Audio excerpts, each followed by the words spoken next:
hei kapa hi tukin hianin hei tat kung an kom thlang ami kha thlak anga ya tia lon a thlak le ani hi kum som kwa pali ani to a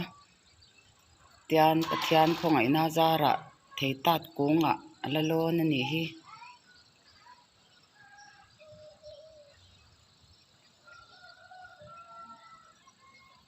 thla lo la ro u atia hi kan han la ni hi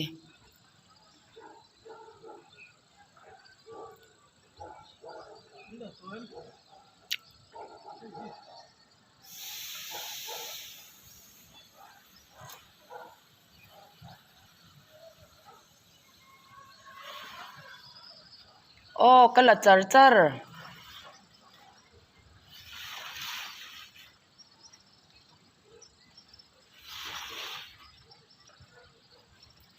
phim khurla oh